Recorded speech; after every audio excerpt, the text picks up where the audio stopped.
Buenas tardes, buenas noches, buenos días, quien nos vea a la hora que sea. Como ya sabéis más, un miércoles más, estamos aquí todos juntitos, que vamos, hoy la aviso que promete, pero sin antes recordar que estamos aquí por entrevistas solidarias, seguimos apoyando la causa contra la investigación del Alzheimer, que como ya sabéis, siempre suele afectar más a nuestros mayores y que nunca está de más pues seguir apoyando todas las causas que se puedan y que más que contribuir. Así que no me quiero enredar mucho porque es que de verdad que hoy promete. Así que aquí no sé dónde vas a salir. Jordi, ¿qué tal? ¿Cómo estás? Hola, buenas tardes, buenos días, buenas mañanas, noches, también lo que sea todo el mundo. Gracias, Cristina. Es lo bueno de hacerlo por aquí, que al fin y al cabo luego mañana uno haciéndose el cafecito, pues nos está viendo hace un ratito, luego otro, y así pues cotidianamente. Pues Jordi, ¿qué te parece antes de empezar? Que me muero de que antes de todo es un honor enorme tenerte aquí. O sea, yo antes de hablar contigo, bueno, ya sabes que siempre ha sonado el nombre de Jordi, que estuve en la primera feria que se hizo en Puig-reig. Así que tienes tanto conocimiento en todo lo que vamos a hablar que es que os aseguro que es que me vais a pedir que estemos aquí hasta las 3 de la mañana, aunque mañana madruguemos para ir a trabajar, porque va a ser únicamente inputs de conocimiento. Pero antes de todo vamos a saludar a Mariano G. García, tenemos a Ruth, a Luisa, Macarena, Manuel Mejías, Mari Carmen desde Sevilla, un besito muy grande. Tenemos a Salva, tenemos a José Luis Ribediego, que es de aquí de Sabadell, así que un besito muy grande a todos. Y Jordi, la pregunta que siempre le hago a todo el mundo, ¿quién es Jordi? Bueno, digamos que hay dos Jordis, el Jordi profesional y luego ya el Jordi más particular. En el ámbito profesional es muy rápido. Yo soy un joven emprendedor de 63 años, profesional en el sector de la ferretería y la distribución, y he tenido una profesión, al ser director comercial en multinacionales, que me ha llevado a viajar. Entonces, ahí he sacado partido a una de mis aficiones, que es leer.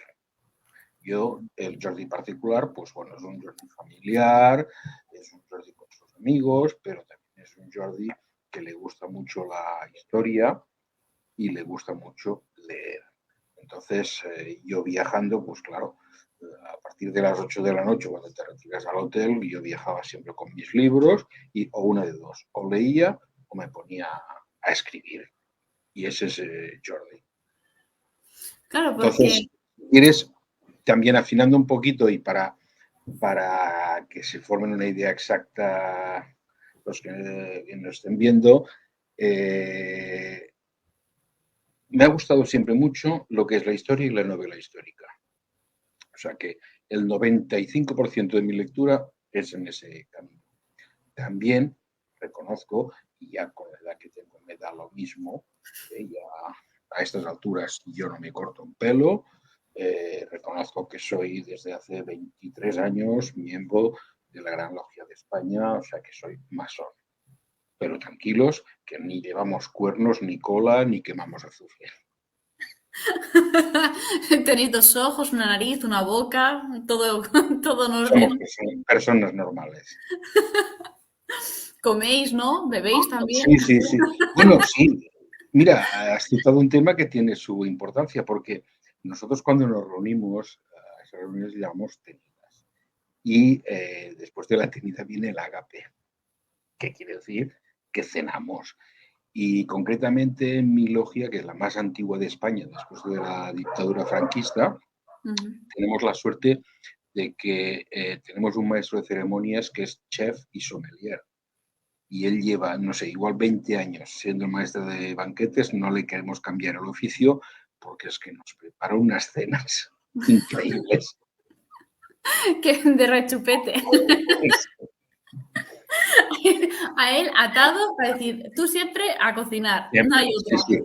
Ha ocupado otros cargos, incluso ha llegado a ser gran maestre provincial de Cataluña, pero él de la logia es el maestro de banquetes, el cocinero oficial.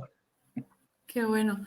Pues Jordi, por si alguien así no sabe qué es ser masón, está bien dicho, ¿no? Así. Sí. Explica así, nada, brevemente, porque además esto va un poco también un poco ligado con todo lo que vamos a ir hablando ahora. Sí, porque realmente yo utilizo tres temas básicamente en mis novelas. La Orden del Temple, los Templarios, los Cátaros y la masonería. Y en muchas de mis novelas los tres temas convergen, porque pueden o han tenido temas y nexo en común. Entonces, la gran pregunta, la pregunta del millón que siempre te hacen es ¿qué es ser masón? Entonces, ¿o qué es la masonería? A mí me gusta responder muy rápido. Digo, mira, vamos a terminar antes y te digo qué es lo que no es. Digo, lo que no es la masonería no es una religión, porque tú puedes ser masón, ser católico, ser budista, ser judío, ser protestante o no creer en ningún Dios, que hay libertad de religión. Y por otra parte, no es una secta. Y no es una secta por dos motivos. Una, porque es más, un poquito, no difícil, pero sí hay un poquito más de dificultad para entrar, pero es muy fácil salir. Mientras que en la secta es al contrario. Te captan y te impiden salir. Entonces, podríamos también definirlo como, digamos, una escuela para adultos, donde después de una jornada de trabajo de 8 o 10 horas, cuando lo que te gustaría es llegar al sofá de casa y sentarte y tal, no. Entonces, nos vamos a la logia, nos vestimos, nos disfrazamos, traje negro, camisa blanca, corbata negra, los guantes blancos, el mandil, y entonces allí hablamos, bueno, de muchos temas, porque puede dar cabida la beneficencia, la filosofía, el humanismo, es decir, se tocan una serie de temas y cada uno se especializa en uno de ellos o en todos, pero lo que sí que yo puedo después de 23 años dar fe es que cuando después de cenar ya entonces finalmente coges y vas para casa, es como si te hubieran cargado las pilas. Sales con fuerza y sales con una energía. Y si por algún motivo, por enfermedad o por viaje, durante unos días, porque normalmente las logias se reúnen una vez al mes o dos, como la mía, no puedes asistir, es que llegas a echarlo en falta. Pero esa sensación existe. O sea, sales de allí y dices, hostia, parece que nos hayan puesto a cargar como un móvil y salimos de aquí, ostras, con ganas de decir, oye, ahora tengo que ir a dormir, pues si ahora empezaría yo la jornada. Vamos. Qué bueno, bueno, siempre, cada uno siempre busca ese motivo que te incentiva a seguir vivo y bueno, pues cada uno tiene su método o lo que le cree más conveniente. Hay gente que le da por ir a caminar por el bosque y Sí, me sí, parece sí. súper lícito. Sí, sí, a ver, son fórmulas. De hecho, en los orientales son más individuales en el tema de su meditación, su tal, es una cosa individual. Los occidentales somos gregarios, nos gusta en grupo. Entonces, pues un poquito uno con otro y tal. Pero lo que sí que no hay allí es un maestro, un gurú que te diga, no, no, no. En una logia hay un venerable maestro que la preside, pero lo único que hace es, en cierta forma, organizar el plan del día, el horario y dirigir un poquito los trabajos. Y ese cargo se renueva cada año por elección. O sea, que Mira, no es pues aquello, un maestro donde vas allí, te habla con unas palabras dulces y todo el mundo se queda embelesado. ¡Uy, sí! ¡Uy, mira la luz! No, nada que no. ver. Pues ya está, hemos roto un mito, las creencias que tiene cada uno, al fin y al cabo por desconocimiento, porque siempre se opina y muchas veces tienes que preguntarte, ¿lo conoces para opinar? Entonces, porque es verdad, o sea, a veces opinamos de cosas que no sabemos. Entonces, pues ¿Sabes mejor qué pasa, preguntar. Cristina? Tú eres joven, pero aquí ha habido un agujero muy grande en la guerra y en la posguerra, y Franco la tomó contra la masonería y quiso arrancarla de cuajo. Fíjate un detalle, la masonería está presente en todos los países que no hay dictadura. Y cuando en un país hay dictadura, la masonería sale escaldada. Entonces, en el caso de España, Franco la quiso arrancar. De hecho, 2 meses antes de morir, en el último discurso que pronunció en la Plaza de Oriente, todavía hablaba del contubernio judeo-masónico. Ostras. ¿Por qué le tuvo ese? Hay muchas teorías. Porque su padre lo era. Su hermano Ramón, el que hizo el vuelo con el Non Plus Ultra, lo era. Y de hecho el avión de Ramón Franco, Non Plus Ultra, era el nombre de la logia de Ramón Franco. Pero había un desgraciado dicho en la guerra civil que decía: si eres comunista, te juzgan y te fusilan. Si eres masón, te fusilan. Ya ni juzgar. ¿Para Directamente. qué? Y de Como, hecho, como decimos aquí los catalanes, anem per feina. O sea, vamos por de faena. hecho, de hecho eh, si tú miras los censos de las logias, los masones que había en el 1936 y los que fueron ajusticiados y fusilados, pero tienes en cuenta los que pudieron huir, hubo muchos pobres desgraciados que murieron acusados de masón sin serlo. Porque con la denuncia de un vecino o tal, con eso bastaba para que te detuvieran, y si esa noche tocaba paseillo al cementerio, fusilamiento. Ostras. Mira, Jordi, Entonces, hay aquí, una... aquí sí, Perdona. perdón, aquí todavía hoy, Cristina, vivimos en eso. Yo en las charlas que doy, a veces la gente se me acerca y se queda un poco, hostia, no, es lo que he dicho al Masón. principio. Digo, ni tenemos rabo, ni cuerno, ni quemamos azufre, ni comemos bebés. No, que va, somos personas normales y algunos incluso hasta aburridos y todo. O sea, tranquila. Pero aquí todavía hay una ignorancia y todavía quedan rescoldos de eso que te hablaba del franquismo. Y te voy a dar un ejemplo muy reciente. La semana pasada, el exministro Jorge Fernández Díaz estuvo en una conferencia en el Círculo Ecuestre por unas apariciones marianas que él defiende y que el Vaticano niega que sean ciertas y que él lo ha tomado como cruzada y tal. Bien. Hablamos del ministro que decía que tenía un ángel de la guarda que hasta le aparcaba el coche. O sea, fíjate qué nivel para llegar a ministro.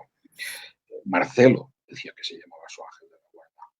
Bueno, pues Jorge Fernández Díaz todavía dijo que él llevaba una pesada cruz para defender España contra la masonería que todavía campa en libertad y a sus anchas.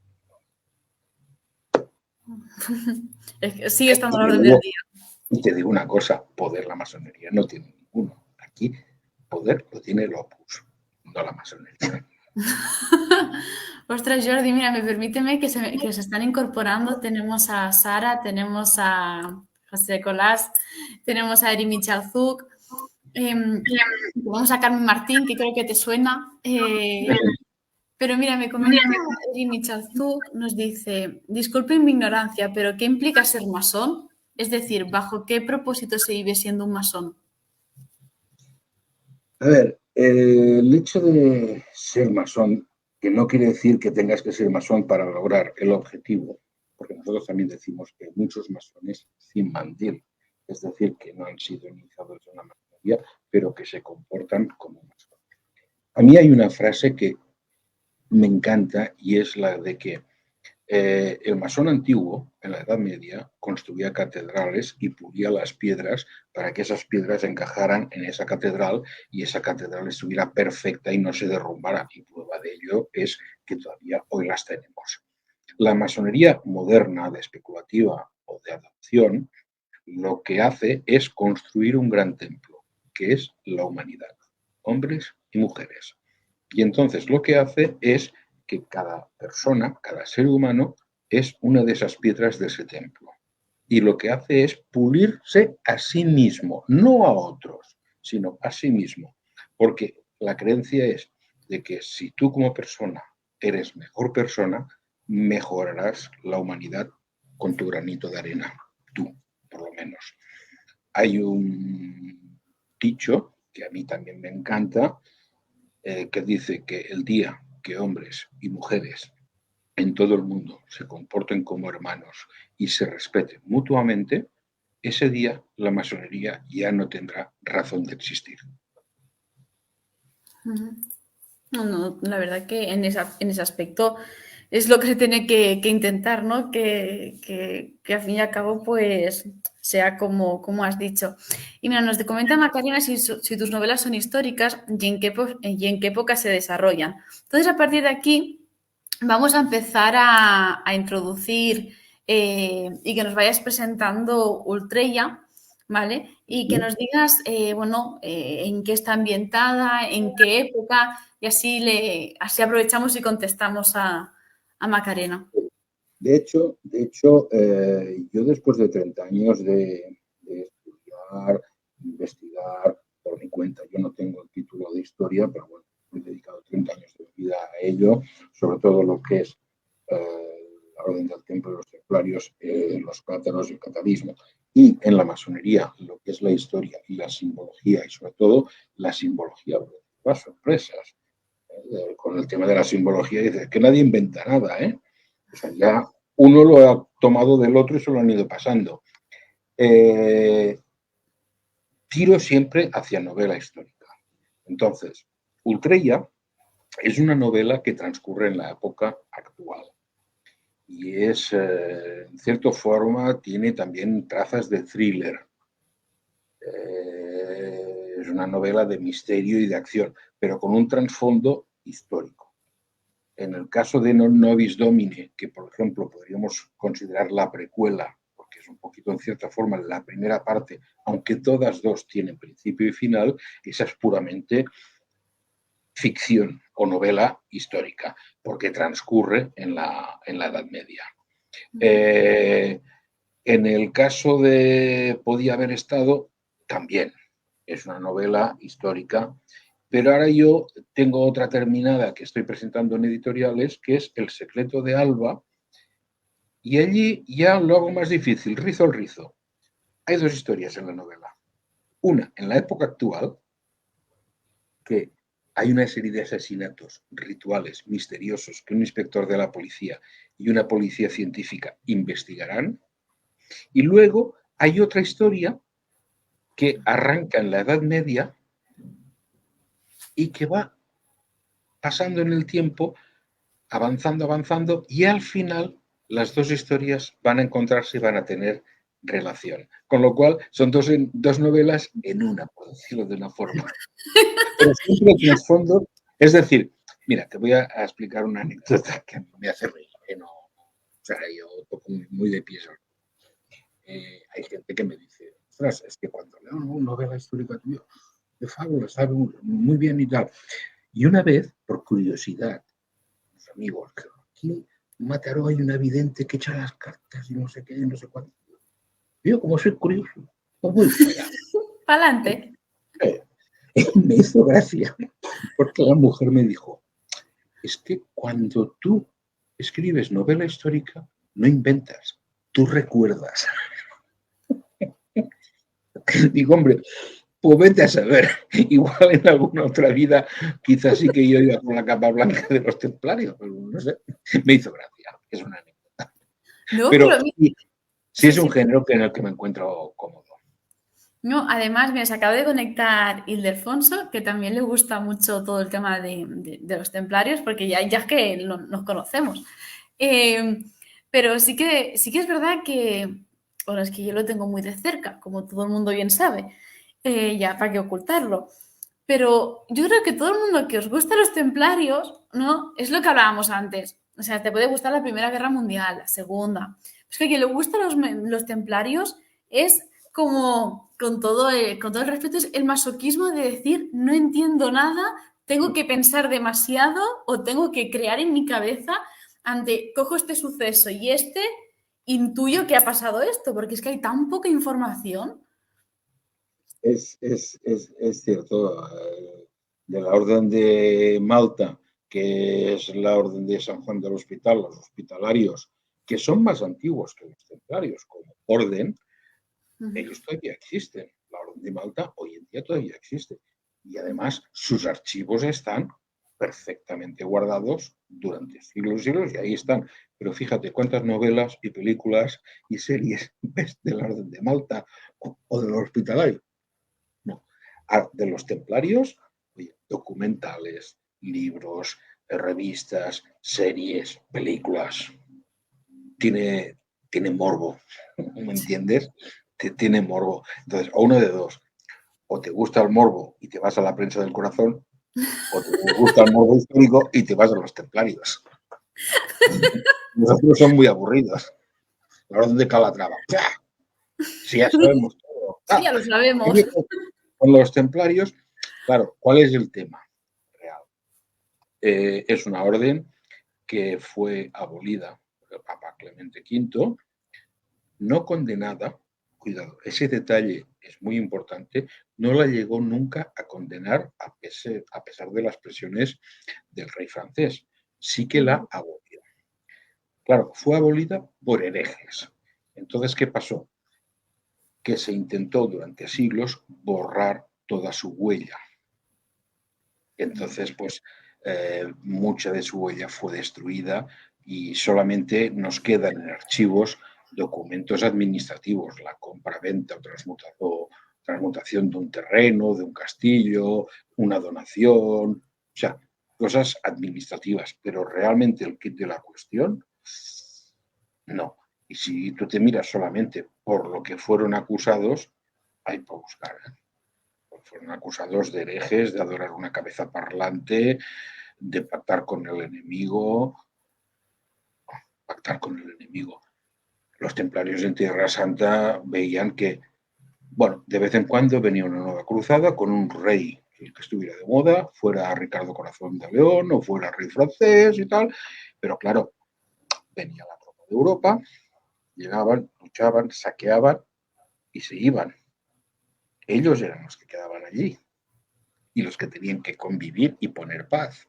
Entonces ellos vieron que era más práctico negociar con los árabes, hacer concesiones y lograr pues acuerdos y que eso llevara prosperidad a la gente.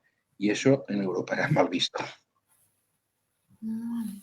Pues eso no lo sabía. Pero claro, porque mucha gente pensará, uy, templarios de la iglesia, ¿por qué pasó lo que pasó? ¿Tú tienes alguna teoría de por qué se desencaminó todo? Eso ya a modo curiosidad, ahora nos centramos en el guión. Teorías es como las meigas, a verlas, haylas. Es decir, Vale. Unas más ilusorias, otras más reales. Piensa que los templarios tienen muchos misterios y el primer misterio es su fundación. Imagínate, en la primera cruzada llegan los cruzados, toman Jerusalén, léete las crónicas. Es decir, matando ancianos, mujeres, niños, hombres, judíos, árabes, todo. Dicen las crónicas que la sangre llegaba a los tobillos, ¿vale? Bueno, y a partir de aquí, pues ya tenemos el reino de Jerusalén, un reino cristiano. Muy bien. Y la ciudad santa, donde estuvo Jesús, ya es cristiana y conquistada. Eso generó una luz de peregrinación de Europa hacia los santos lugares. Pero había un problema. Viajar entonces no es como ahora. Ahora es fácil, el peligro está en que Ryanair te pierda la maleta o te cancele el vuelo. Pero en la Edad Media lo que podía pasar es que haciendo el viaje por tierra podía sufrir el ataque de bandidos en todo el recorrido. Bueno. Muchos optaban por la solución de embarcarse, pero los marinos, los barcos de Marsella, de Génova, que salían y que llevaban peregrinos a Tierra Santa, lo que hacían muchas veces era cobrar el pasaje a esas familias y cuando estaban en las costas argelinas o tunecinas, desembarcar y venderlos como esclavos. ¡Wow! Negocio redondo. Entonces, imagínate que de repente al rey Balduino se le presentan 9 señores que vienen de Francia, que no participaron en la primera cruzada, y le dice, nosotros somos nobles, somos ricos, pero renunciamos a nuestros títulos y a nuestras riquezas y vamos a hacer de policía en los caminos de la costa hasta Jerusalén para evitar que los bandidos asalten a los peregrinos.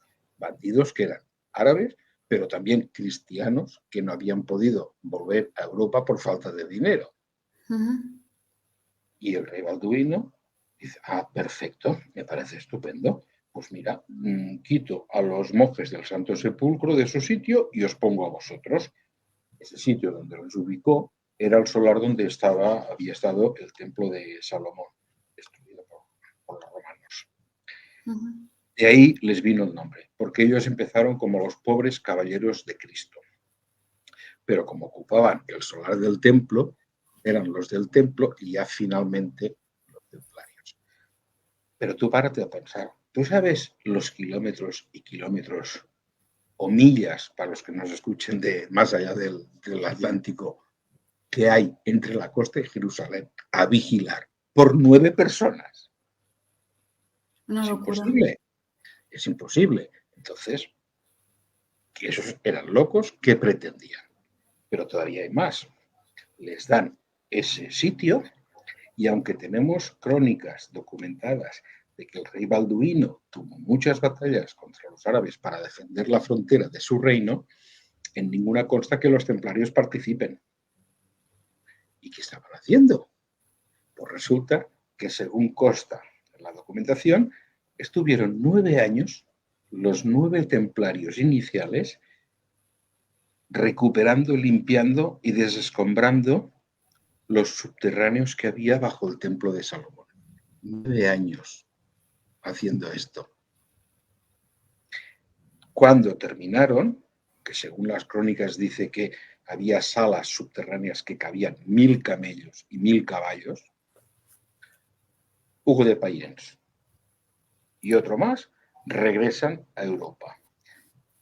A partir de aquí empiezan a recibir donaciones y a recibir riquezas y entonces permiten afiliarse a nuevos caballeros que durante los primeros 9 años no hicieron. ¿No te parece una historia muy extraña? ¿Tú no crees que esos ya sabían dónde iban y a lo que iban y que iban a buscar algo? ¿Qué iban a buscar? Pero claro, aquí entramos, soy hereje, con la simbología sagrada. Claro, la Iglesia Católica, la que nos dice Jesús, Hijo de Dios, nacido en un pesebre el 25 de diciembre. Bien, perfecto, una historia maravillosa, muy bonita para los niños y los Reyes Magos y todo eso. Bien, pero resulta que pocos conocen algo que es el Concilio de Nicea, ocurrido el año 325. ¿Qué es el Concilio de Nicea? Pues el Concilio de Nicea, y eso está documentado, además lo encuentras en internet y lo encuentras en libros y los romanos lo escribían todo. O sea, gracias a los romanos tenemos mucha información. Había un emperador, Constantino, que era un político hábil. Si hoy viviera sería presidente del país, porque era increíble. El que vio que esos cristianos que los habían estado persiguiendo durante 3 siglos, casi medio, cada vez eran más y que iban ganando adeptos. De hecho, su madre era cristiana, la madre del emperador. Y él dijo, bueno, pues si no puedes contra ellos, únetelos. Cogió y después de una batalla que tuvo contra unos enemigos y que ganó, dijo, se me ha aparecido Dios esta noche. Me ha enseñado la señal de la cruz y me ha dicho, Inoc signo vinces. Esa frase la encontraréis repetida en muchos sitios. Dice, bajo este signo vencerás. Dice, por lo tanto, decreto como emperador del Imperio Romano que a partir de ahora la religión oficial del Imperio Romano es el cristianismo. Bien, ¿cuál era la religión que le hacía sombra a esa creciente del cristianismo? El mitraísmo, el culto al dios Mitra, el dios Sol. Estudiate o busca la historia del dios Mitra, hijo de Madre Virgen, nacido el 25 de diciembre en un pesebre. Cojo, me apropio de la historia, le cambio el personaje y ya está. ¿Me entiendes? Entonces, a partir de ahí, cuando la gente celebraba la Navidad el 25 de diciembre, ya no lo hacía por Mitra, sino que lo hacía por Jesús. Y a copia de generaciones, Mitra queda olvidado. Pero ya te he dicho que Constantino era muy hábil político. Hizo dos cosas más. Una, decreta que todo miembro de la administración romana y del ejército tendrá más sueldo y más promoción si se convierte al cristianismo. ¡Buah! Como la espuma. Como la espuma. Todos de la administración y del ejército pasaron a ser cristianos. Todos promocionándose y cobrando más. Y la segunda cuestión que hizo, dijo, muy bien, va a ser el cristianismo, pero ahora vamos a poner las reglas. Y convocó el Concilio de Nicea, el año 325. Buscarlo, Concilio de Nicea, año 325, en internet o donde queráis, ahí lo tenéis. ¿Qué hizo en el Concilio de Nicea? Se trajo a todos los obispos cristianos que había, porque el cristianismo en esos 325 años ya tenía varias facciones que se peleaban entre ellos. Porque por no ponerse de acuerdo no se ponían de acuerdo ni con la fecha del nacimiento de Jesús. Además, consideraban que Jesús era un profeta, como los judíos y como los musulmanes, que siempre han considerado a Jesús como un profeta. Pero Constantino dijo, no, Jesús es hijo de Dios.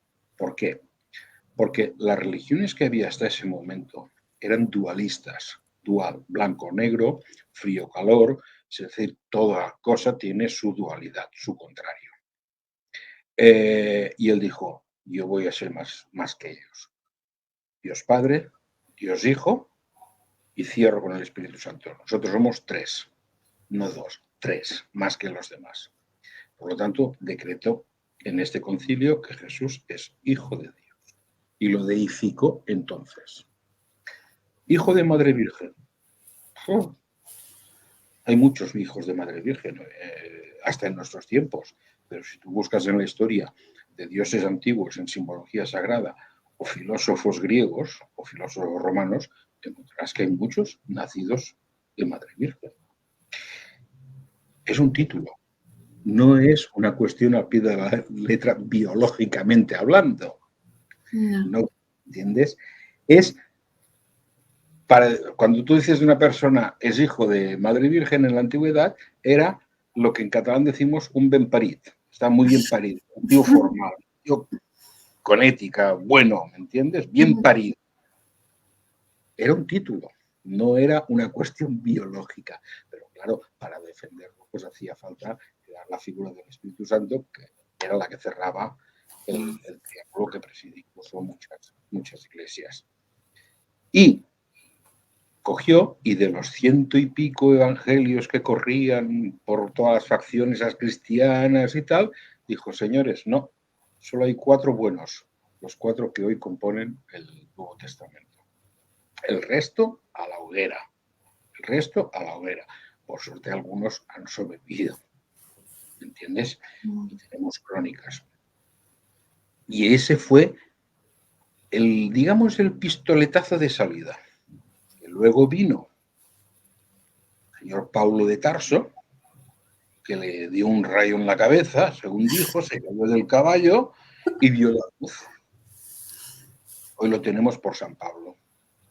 Ese es el creador. Yo creo que lo tendrían que hacer santo patrón de los responsables de marketing, porque ese es el que lo creó todo. A partir de un marketing terminó de dar forma a esa religión. Yo lo siento, si a alguien le duele, pero esto es así y esto por los romanos lo tenemos escrito y documentado. Lo que pasa es que yo respeto a todo el mundo, respeto la fe, las creencias, mientras no sean fanáticas y no se quieran imponer. El problema es que eso, a lo largo de la historia, contra los cátaros o en el descubrimiento de América y tal, se ha impuesto a sangre y fuego. Entonces, cuando la religión, que es algo íntimo de cada persona, la intentas imponer al otro, ya no vamos bien. Eso es verdad, porque las guerras, sobre todo, antiguamente casi siempre era o por territorio, que maldita las fronteras, y por la religión. Sí, más que territorio, Cristina, algo relacionado con el territorio, poder. Y poder llegas a la palabra dinero. Cierto. Las cruzadas lo fueron. Es decir, había un tráfico comercial con Oriente, pero Europa quedaba muy exenta. Y entonces lo que hicieron fue inventar las cruzadas con el pretexto religioso para ir a tomar unos territorios y controlar todo el comercio del Mediterráneo. Siempre ha sido así. Es o poder, dinero, pero muchas veces lo que se ha hecho es utilizar la religión como excusa. Es decir, fanatizar a la población para que luche por la religión.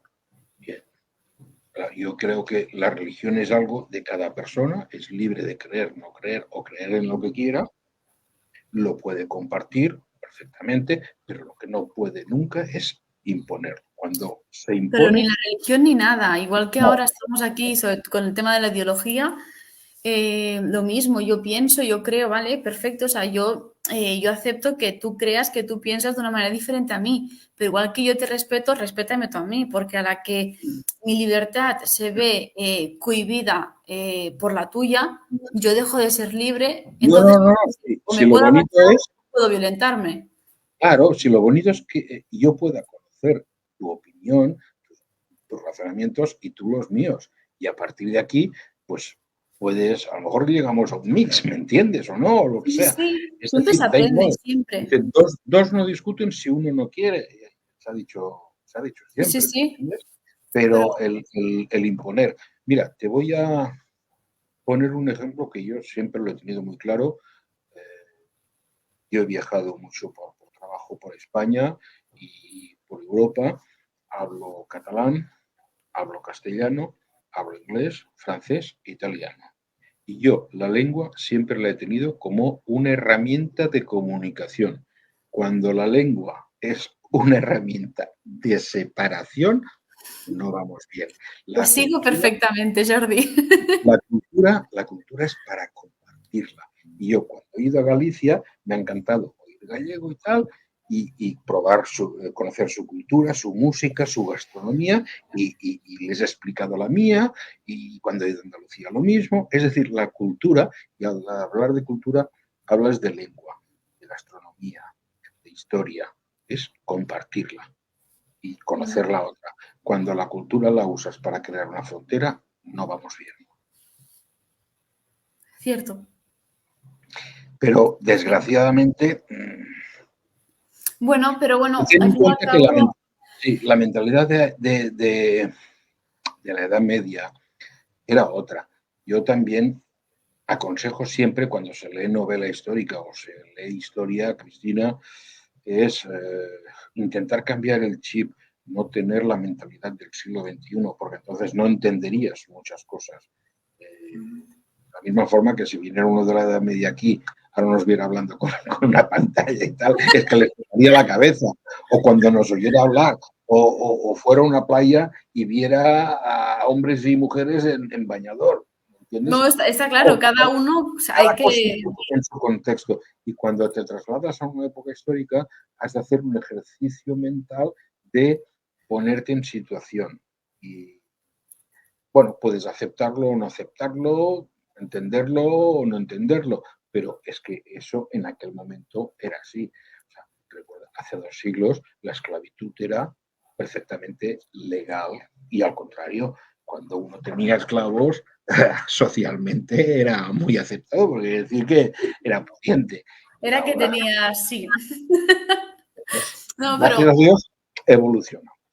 sí, tienes que ponerte el sombrero, ¿no? Como muchas veces, bueno, yo también por mi trabajo, justamente por mi trabajo y también por lo que estudio, muchas veces tienes que ponerte el sombrero de, vale, ahora me pongo el sombrero de estoy en el siglo XVIII, ahora mismo estoy en la actualidad, pues me pongo el sombrero de que, entonces, hay que ir adaptándose para acabar de entender.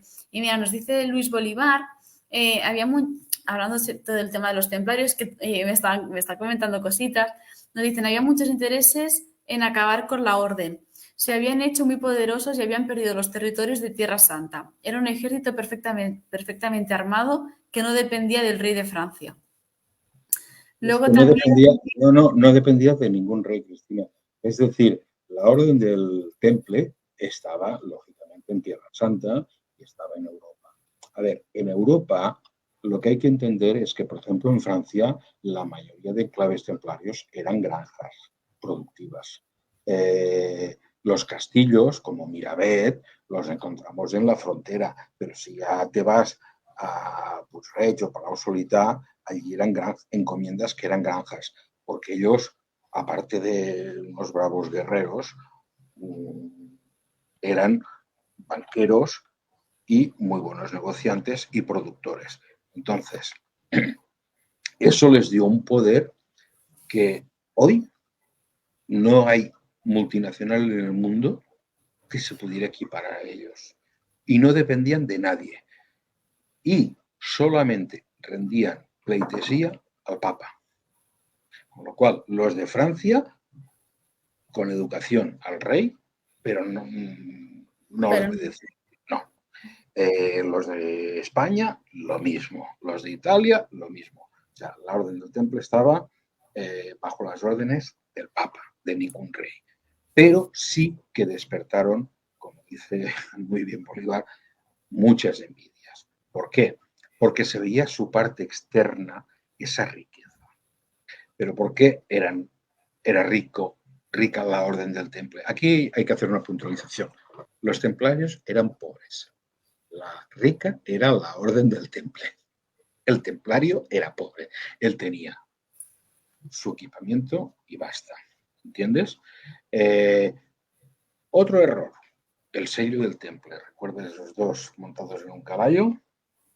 Que muchos dicen, es que eran tan pobres que iban dos en un caballo, compartían el caballo. Mentira.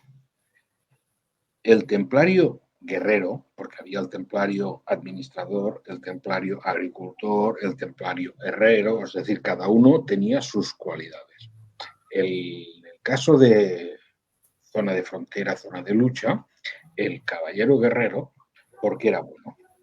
Porque solamente hacía dos cosas, rezar y entrenarse, rezar y entrenarse.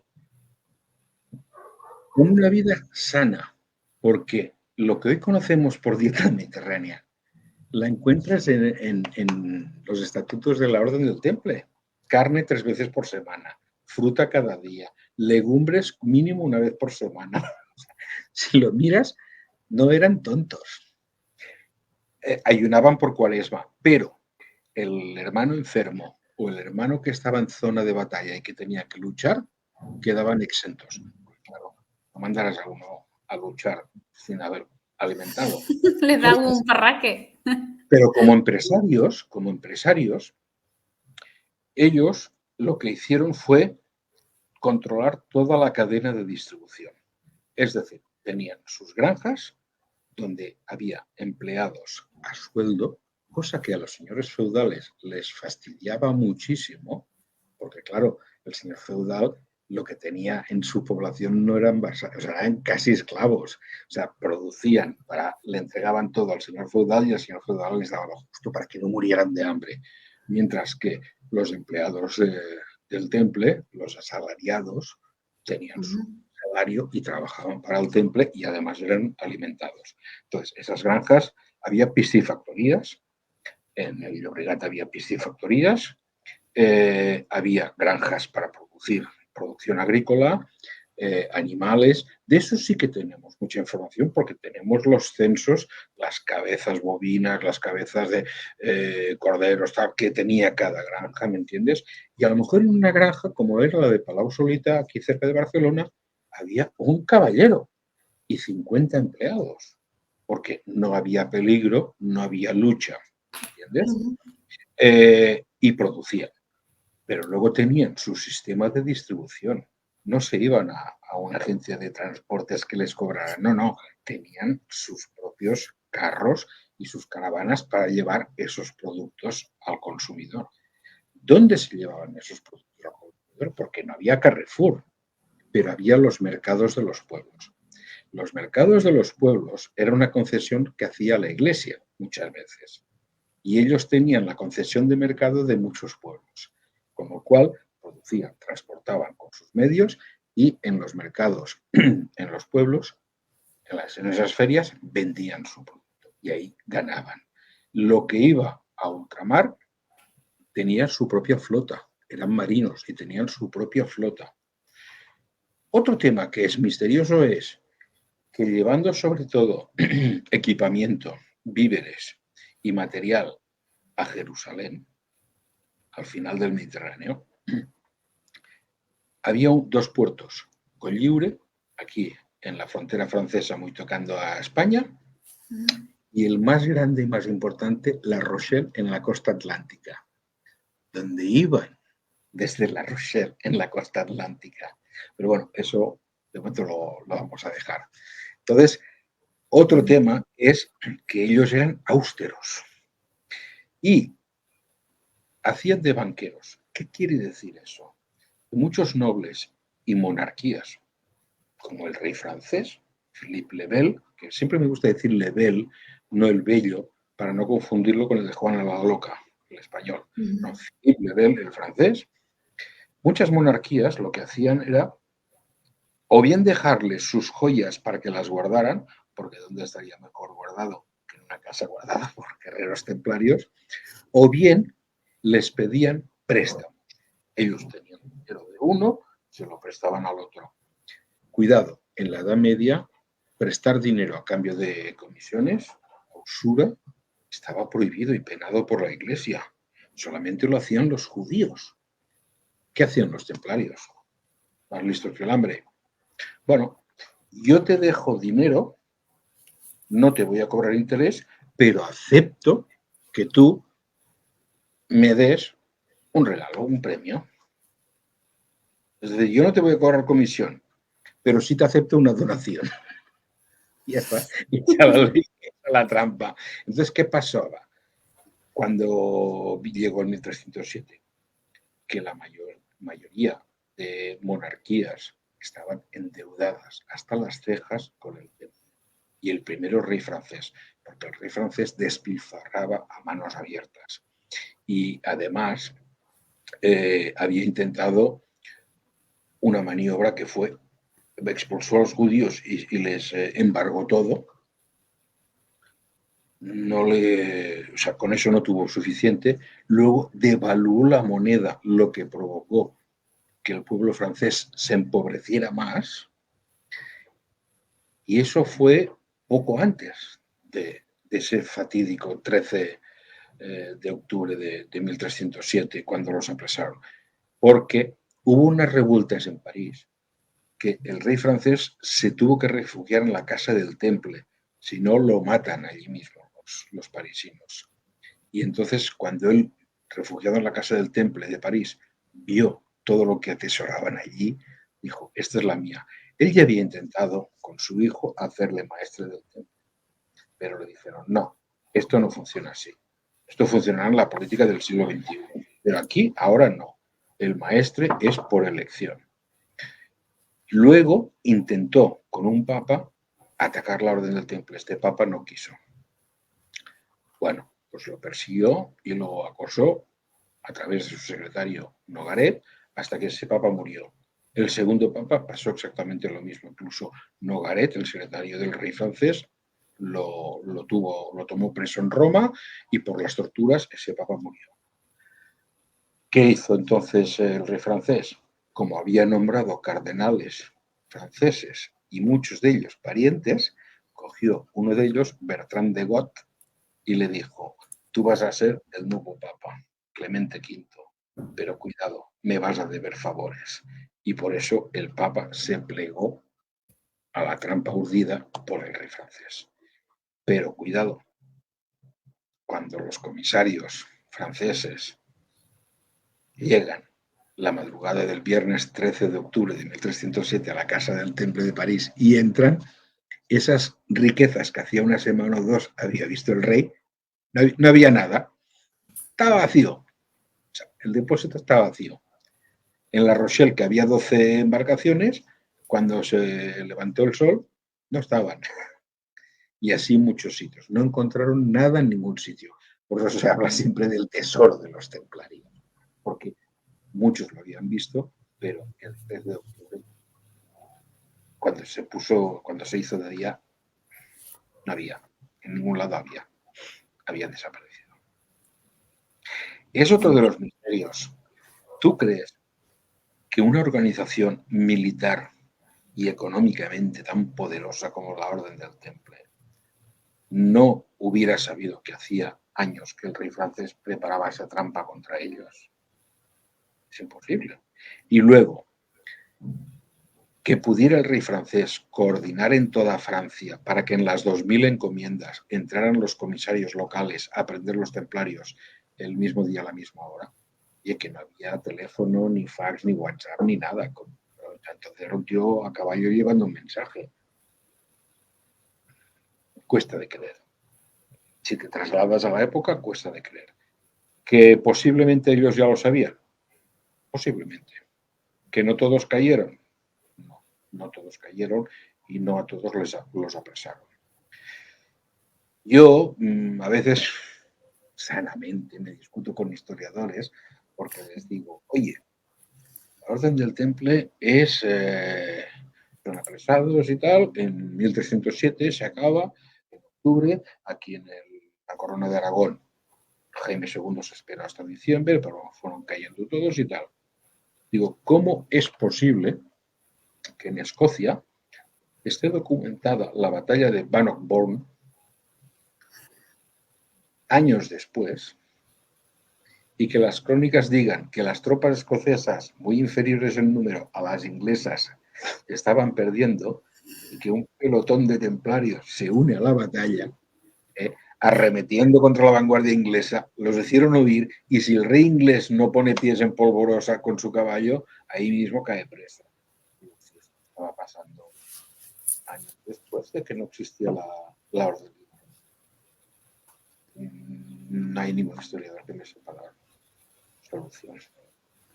Pero sí, la lógica me dice una cosa, Cristina.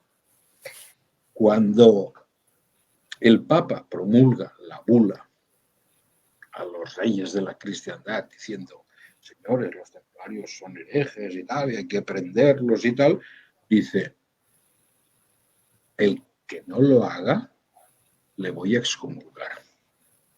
Y tú puedes decir: bueno, excomulgar. Cuidado, en la Edad Media, si un rey o un noble era excomulgado, libraba a todos sus vasallos de rendirle obediencia. Con lo cual, imagínate lo importante que era para ellos el hecho de que estuvieran a bien con la Iglesia. Entonces, ¿qué pasa?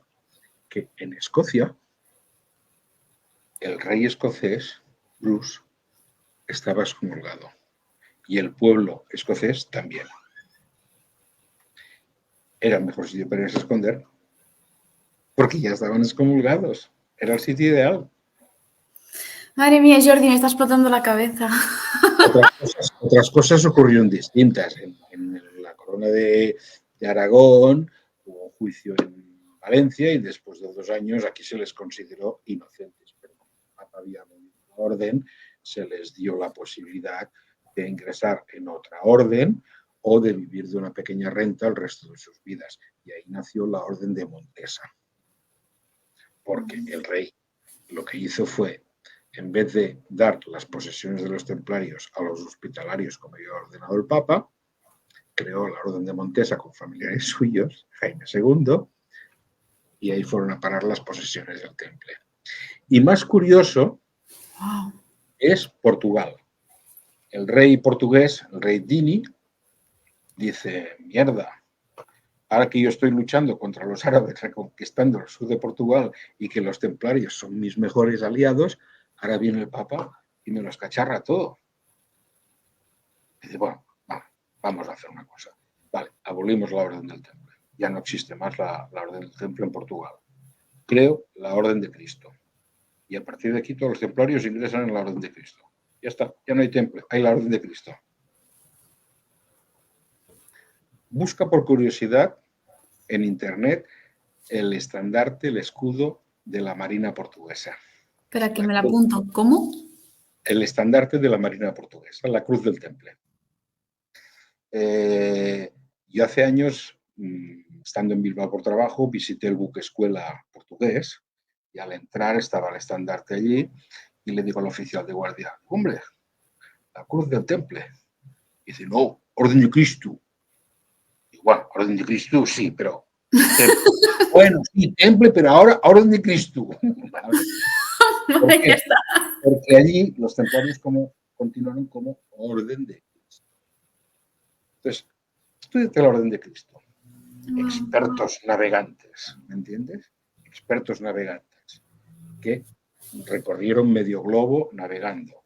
Y ahí tienes el castillo de Tomar. ¿Sabes qué pasa? Que ahí sí que se conserva mucho documentación. Y si vas un día a Portugal, el castillo de Tomar es la base principal de ellos, es punto, vamos, obligatorio de visita. Pero te va a explotar más la cabeza cuando te diga que el señor Cristóbal Colón, antes de emprender su viaje, incluso antes de presentarlo, estuvo meses en el castillo de Tomar estudiando las cartas de navegación de la Orden de Cristo o de los extemplarios. Y está documentado. Ya Colón sabía dónde iba. Él no iba por casualidad a las Indias y encontró América. Él ya sabía. Porque otra pregunta que yo siempre me he hecho, cuando visualizamos en un dibujo, una pintura, las carabelas de Colón, que vemos en las velas de las tres naves, la cruz del Temple. Entonces, que un siglo y medio después de abolir la Orden del Temple por herética, Es verdad. se pongan las velas, la cruz del Temple, en una expedición teóricamente financiada por reyes católicos. Un poco raro, ¿no? Un poco raro. Es verdad. Es verdad, es verdad, es verdad. No, no había caído, pero tengo la imagen en la cabeza. Sí, te digo que en el Museo de Massachusetts encontrarás unos cañones hallados en la bahía de Massachusetts, antiguos, bueno, pero es que resulta que esos cañones que hay allí, venecianos o pisanos, tienen una tecnología tan antigua que era cuando se hacía de varias partes y se unían con anillos, porque no había la tecnología de hacer todo el cañón de un solo bloque. Bueno, y eso es muy anterior a Colón. Entonces, que es que alguien fue y llevó los cañones y los tiró por la borda en la bahía de Massachusetts. Wow. Nos consta que los templarios manejaban plata, pero plata, el mineral de plata. Pero es que en la Edad Media, en Tierra Santa no había minas, ni las hay ahora de plata. Y en Europa las minas de plata estaban agotadas. Donde hayamos plata, en Sudamérica. Y como esta, pues, mil cosas que la lógica discute la historia. Pero para acabártelo de grabar, te voy a decir otra más. Posiblemente no conozcas quién es Luis de Santángel. No. Ni siquiera la familia Santángel. La familia Santángel era una familia de judíos poderosos económicamente de la corona de Aragón. ¿Bien? Y Luis de Santángel, judío, era el secretario personal de Isabel la Católica. Fíjate. Y te digo esto porque los archivos personales de Luis de Santángel existen y yo los he tenido en la mano. Y están en manos de una persona particular. Resulta que, según ellos, Cristóbal Colón propuso a los reyes católicos el viaje. Y los reyes católicos le dijeron que no tenían para financiarlo. Colón se propuso plantárselo al rey francés o al rey portugués, pero Luis de Santángel, que era muy amigo suyo, judío, porque todo apunta a que Colón era judío, converso, pero judío. Por eso nunca se ha encontrado su filiación de nacimiento ni nada, porque imagínate la revolución que sería para la Iglesia Católica que Colón fuera judío. ¿Cuál era el proyecto de la comunidad judía europea y sobre todo de la Corona de Aragón? Sabían que venía la expulsión. De hecho, Luis de Santángel, al no convertirse, tuvo que marchar y era el secretario personal de Isabel la Católica. Y ellos buscaban ya esa tierra que había más allá para asentarse, porque sabían que los judíos en Europa iban a ser expulsados y en España próximamente. Luis habló con Colón, con Cristóbal, y le dijo, espera, antes de ir al francés al portugués, espera, te preparo una segunda reunión con Isabel, con la reina. Llega Colón, le expone otra vez el viaje, la reina dice, pero es que la corona no tiene para financiar. Y Luis de Santángel dice, tranquila mi reina, la familia Santángel lo paga. Y el viaje de Colón fue financiado por la familia Santángel y en una pequeña parte por otra familia judía, que ahora no recuerdo el nombre, de judíos de la corona de Aragón. Ay, my. Pero claro, eso nos cambiaría los esquemas en muchas cosas que... Ya. ¿Me entiendes? Como lo del concilio de Nicea. Yo tengo amigos del Opus que cuando se lo cuentan se quedan así, ¿qué me estás contando? Chico, que no estoy explicando nada de ovnis ni extraterrestres. Búscalo, lo tienes, y eso está documentado por los romanos. Yo siempre les digo, cuando vayáis a Torre Ciudad, levanta la mano y pregunta, a lo mejor te echan por esto. Pero bueno, es bueno levantar la curiosidad y que la gente busque y se haga preguntas, que no acepte la fe porque sí. Mira, Jordi, estoy viendo, bueno, hay aquí más preguntas, pero te voy a hacer una que hace, es que de verdad me sabe fatal porque es que no estamos hablando de tu libro y desde aquí, igual que dice Antonio y Sara, yo te invito a que vuelvas a venir porque es que de verdad es que Mira, estoy alucinando. te diré una cosa, Cristina. Los que han venido a mis presentaciones, yo les digo, si habéis venido a la presentación del libro, os han engañado. Digo, porque yo no me molesto en presentar el libro. Digo, bueno, sí, os lo presento. Aquí está. Digo, ya está, ya hemos acabado. Ya os podéis ir, la presentación se ha acabado. Ahora, si queréis, hablamos del entorno del libro. Y aquí es donde toco estos temas. Y la gente queda contentísima. Pero bueno, estoy alucinando. Hablando un poquito del libro. Espera, ¿me dejas, Jordi, que te haga una pregunta que lleva tiempo que Luis, pero como te estoy escuchando, pues me estoy quedando embelesada? Mira, nos dice Luis Bolívar, nos dice, ya que es de Molay, desde la hoguera maldijo a Nogaret, al Papa y al Rey.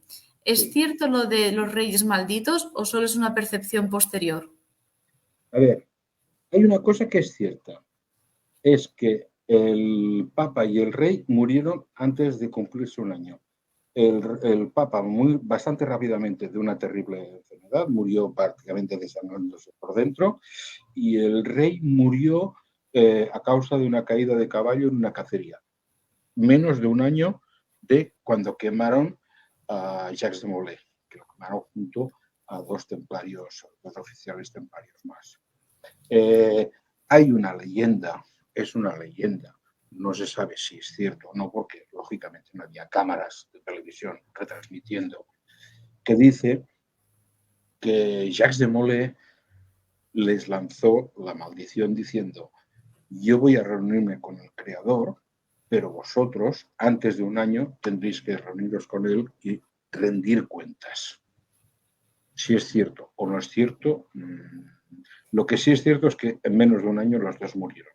También se dice, hay otra, que cuando en la Revolución Francesa cayó la guillotina y cortó la cabeza del rey francés, alguien subió, mojó los dedos en la sangre y dijo: Jacques de Molay, estás vengado. Pero aquí sí que lo que sí es cierto es esto. ¿Por qué quemaron a Jacques de Molay? Esa es la cuestión y esa sí está documentada. Lo que pasa es que es aburrida, ¿eh? O sea, te puedes leer todas las actas del juicio, que sí, pero vamos, si te gusta, pues perfecto, pero imagínate como leer de sumarios de justicia de España hoy, que si no eres abogado te puedes quedar dormido. Pero bueno, resumiéndolo mucho, los templarios ya hemos dicho que no eran iletrados. Algunos sí que eran muy batalladores, los que estaban en frontera, pero había contables, administradores, médicos, tenían sus propios sacerdotes para no ir a sacerdotes fuera del templo y tal, y tenían sus expertos en leyes, en código, el código romano, que era el que había imperado y el que imperaba. Entonces, cuando empezó el juicio, el rey francés se las daba de que eso iba a ir muy rápido y tal, porque lo de las cloacas del Estado no es de ahora, ya existía. Es decir, Nogaret, el secretario, había comprado testigos, falsificado documentos, levantado acusaciones que no eran ciertas. O sea que, fíjate que la historia, por desgracia, la mala, siempre se repite. Entonces, ¿qué pasó? Empezó el juicio. No era, pese a que muchos de ellos aceptaron las acusaciones, lo hicieron bajo tortura. O sea, imagínate, una de las torturas que se creó en esa época era la de poner a la persona descalza, untar los pies con grasa animal y los pies en una parrilla en el fuego. Claro, es que admites lo que sea. ¿Entiendes? Es decir, una confesión arrancada mediante tortura no es válida. Pero todo y con eso, ¿qué pasaba? Que muchos de esos templarios eran relapsos. Es decir, que cuando ya no les torturaban, ellos rectificaban la declaración y decían que habían declarado eso por tortura, pero que no era cierto. Y además hubo una serie de templarios que, por presiones al Papa y cardenales y tal, lograron estar presentes en los juicios, que duró mucho tiempo en las sesiones, y hostia, los abogados del Estado empezaron a, ¿sabes?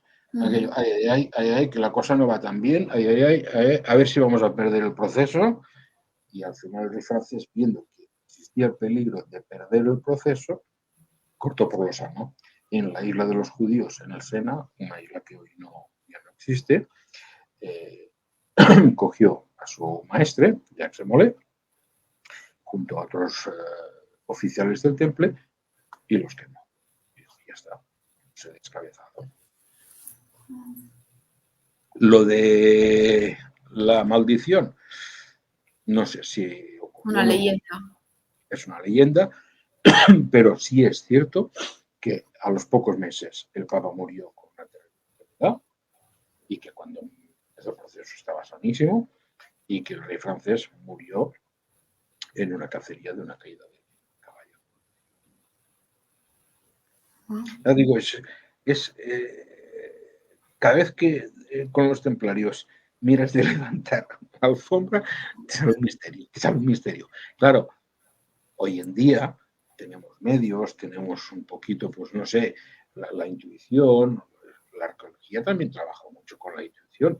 Yo, saber lo que corría, lo que comía y tal, de un dinosaurio solamente por unos huesos fósiles que se han encontrado, pues tiene que haber una investigación y una intuición. La intuición no es brujería. O sea, Eduardo Punset, un divulgador de ciencias que hubo, que a mí me encantaba, él lo decía, dice, la intuición no es nada más que el cerebro nuestro tiene millones y millones y millones de informaciones guardadas. Y lo que hace la reflexión es buscar esas informaciones de forma reflexiva. Y la intuición es, en un momento determinado y con mucha rapidez de tiempo, utilizar toda esa información para darte una información, una salida, lo que sea. Pues la intuición no es aquello que dices, soy mago y sé que he de ir por aquí o sé que he de comer esto. No, no. O sea, es una de las partes del cerebro que en décimas de segundo utiliza toda esa información almacenada para darte la clave. Y como dicen siempre, lo más sencillo acaba siendo la realidad. Si quieres para divertir todavía más al público y a ti, una de las acusaciones que te he dicho que hacían a los templarios era, adoraban una cabeza parlante. Que si era la de San Juan Bautista, que si no sé qué, que se reunían de noche. A ver, todas las órdenes religiosas y cuando se nombraban caballeros, todos se reunían de noche. Eso siempre se ha hecho de noche. Los masones nos reunimos a las 8 de la noche cuando terminamos de trabajar, ¿me entiendes? No quiere decir que por eso seamos malos, ni hagamos aquelarres, que por cierto, aquelarre en vasco significa el campo de la cabra. El aquelarre, vamos al aquelarre, es el campo de la cabra, porque como decían que las brujas se reunían en ese prado y era donde pastaban las cabras, de ahí vino la palabra aquelarre. Pero bueno, no nos desviemos del tema. Se le llegó a poner nombre a esa cabeza parlante, Baphomet, el Baphomet. Y claro, tú ahora buscas por internet Baphomet y te encuentras el macho cabrío, el triángulo invertido, el pentalfa invertido, el demonio. No, mucho más sencillo. Hay un señor que pocos conocen, Hugh J. Schonfield, que era un licenciado en teología, experto en Europa, inglés, que cuando se descubrieron los papeles del Mar Muerto fue una de las personas que conformaron el equipo de investigación. Y este hombre era experto en arameo, que era la lengua que se hablaba en tiempos de Jesús, y experto en teología y en cultura antigua judía. Pues claro, aquí todos hablamos, y muchos miembros de la Iglesia Católica, las virtudes de Jesús, pero el que conozca la cultura judía antigua sabrá que un hombre con 30 años que no hubiera formado una familia sería considerado un ser antisocial, con lo cual no le seguiría a nadie. Y no te quiero meter a María Magdalena porque eso lo dejamos para otro día. Vamos a seguir con el señor Schonfield. El señor Schonfield no había oído hablar en su vida de templarios. Sí estaba trabajando con los papeles del Mar Muerto.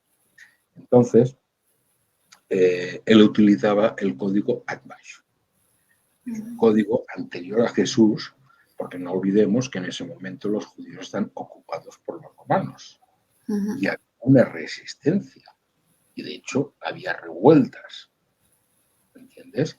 La última fue Asada, donde se murió mucha gente y donde Tito al final arrasó y fue donde destruyó el templo de Jerusalén. O sea, era una zona, estaban ocupados los judíos por los romanos, aunque les dejaban cierta libertad, pero estaban ocupados. Y ellos para comunicarse utilizaban varios códigos. Uno de ellos era el código Atbash. Teniendo en cuenta que el hebreo se lee de derecha a izquierda, lo que es cambiar el orden de las palabras y de las consonantes, sustituirlas y tal. Y el mensaje que aparece no es el que está escrito. En unas vacaciones, el señor Schonfield le regalaron o se compró un libro sobre los templarios.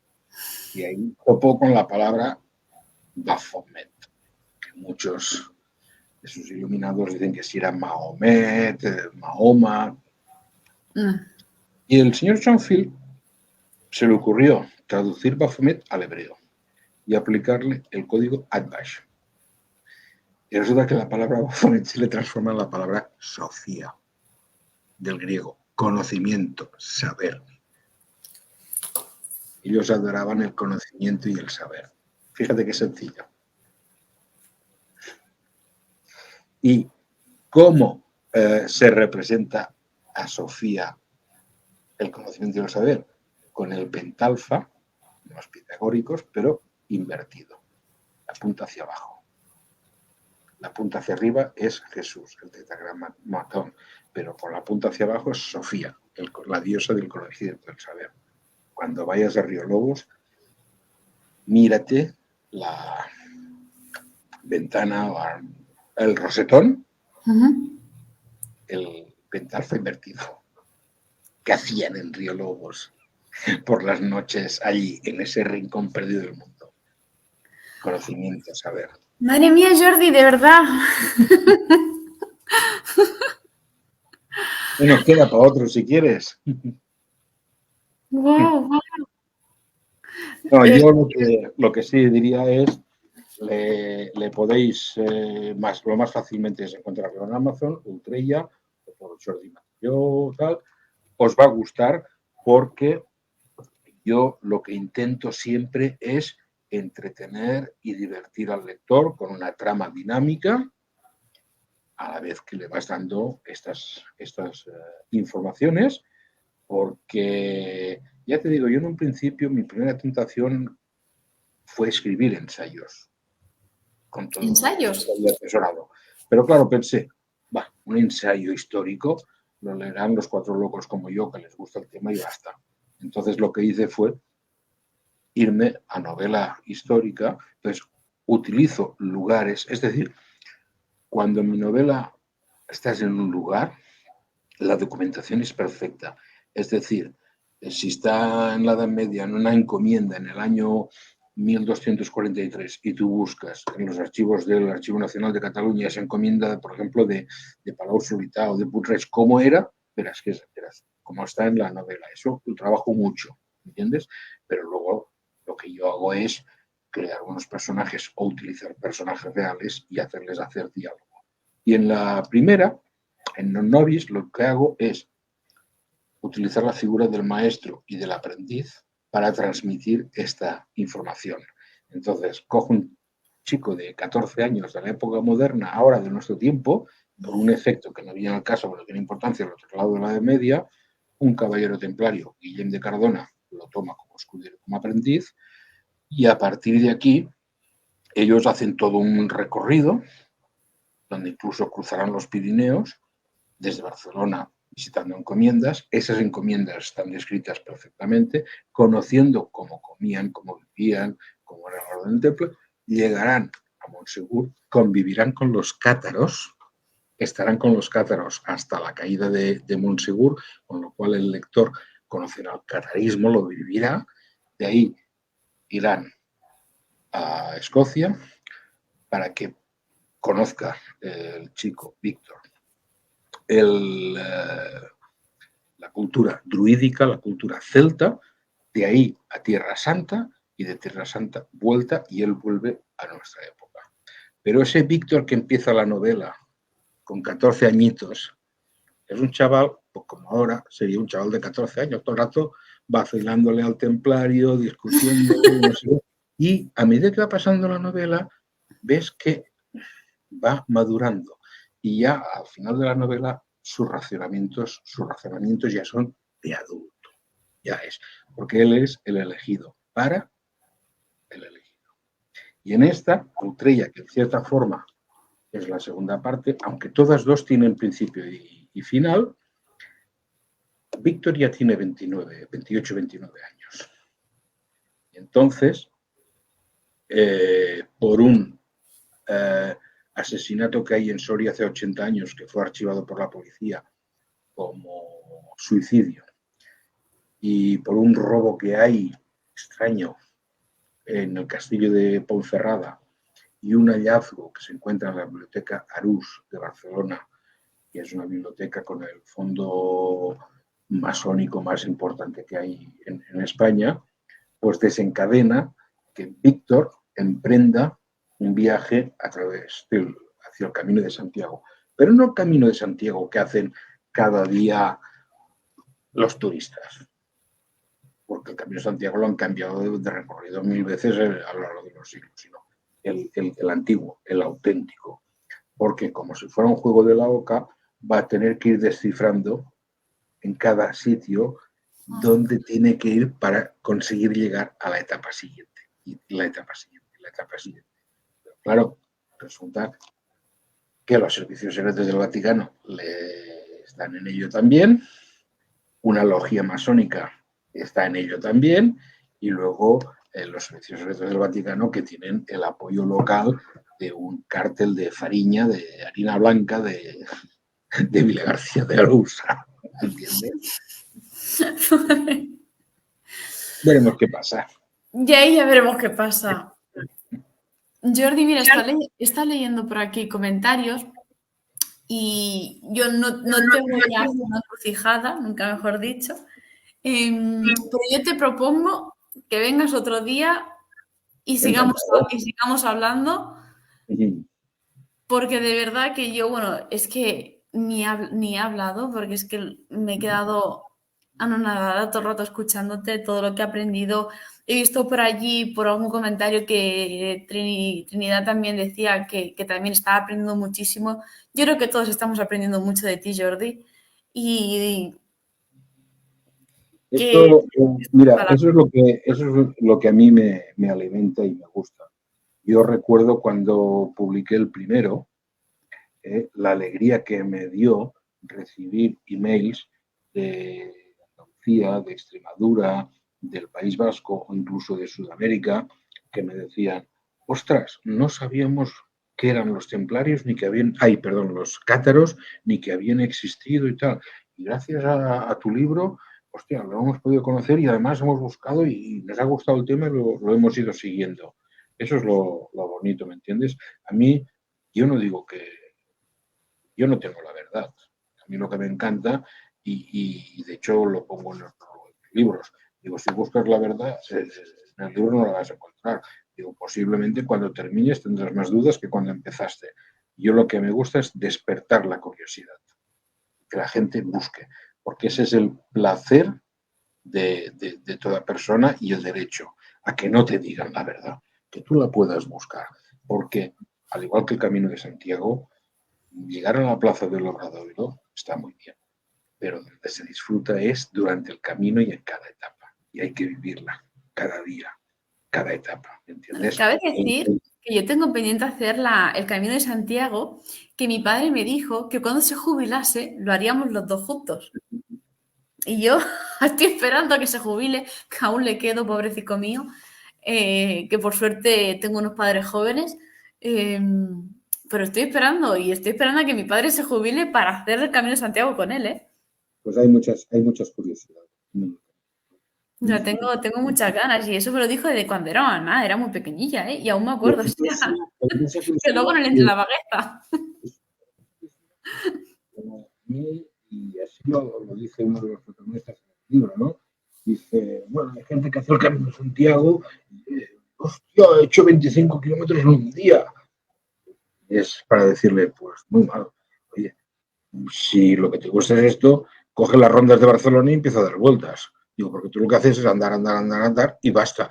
El Camino de Santiago es para hacerlo, ir a la iglesia, entrar, respirar la paz, mirar los capiteles, las figuras, las piedras, luego al otro sitio. Y si al ir a cruzar un río te encanta el sitio, te paras allí, ¿entiendes? Eso es. No el ir a quemar, no el salir del albergue a las 7 de la mañana corriendo para llegar al otro que pilles. Así no se disfruta. ¿Me entiendes? No, digo, para eso te pones a caminar por la autopista, por la carretera y es lo mismo. El Camino de Santiago es otra cosa, es anterior a Santiago. Pues Jordi, hablaremos de Prisciliano, el que seguramente está dentro de la obra, el obispo hereje. Jordi, me sabe fatal, pero es que llevamos 1 hora y 25 y hay media, el programa se corta. Entonces nos vamos a quedar los dos como... Bueno, pues, perfecto. Muchas gracias gracias a ti. Lo único que sí que me encantaría decir de que creo que es este domingo, ¿verdad? Por si alguien te quiere conocer o que aprovechen esta semana. Este domingo hacemos la 5ª edición de la fiesta de la novela histórica en Purreig, que es un pueblo relativamente cerca de Barcelona. Es una idea que tuve porque, aparte de eso, a mí me encanta lo que es el mundo de la literatura. Se lo propuse al Ayuntamiento de Purreig, tomar una idea les encantó y ya llevamos 5. Llevaríamos 7 si no fuera por la pandemia, pero bueno, vamos a hacer la quinta, en donde vienen autores de novela histórica, grupos de recreación, actividades para niños, es decir, una fiesta.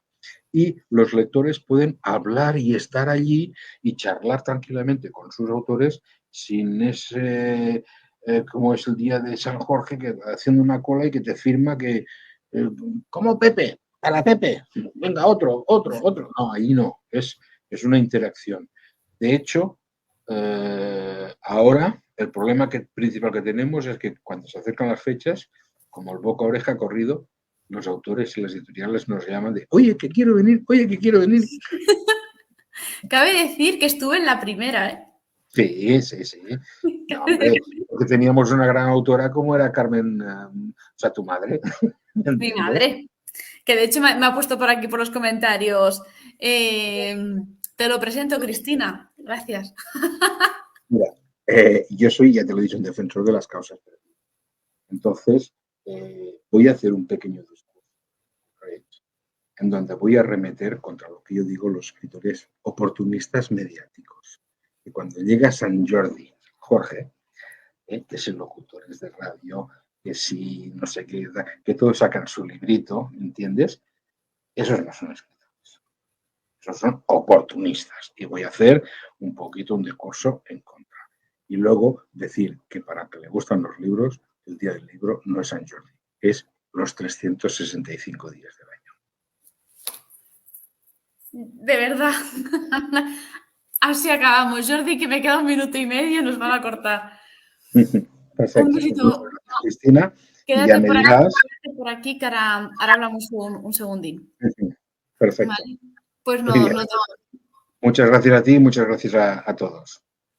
Gracias, Jordi. Un besito. Pues un miércoles más, me despido muy rápido, no voy a poder volver a poner la intro porque de verdad que no nos da tiempo.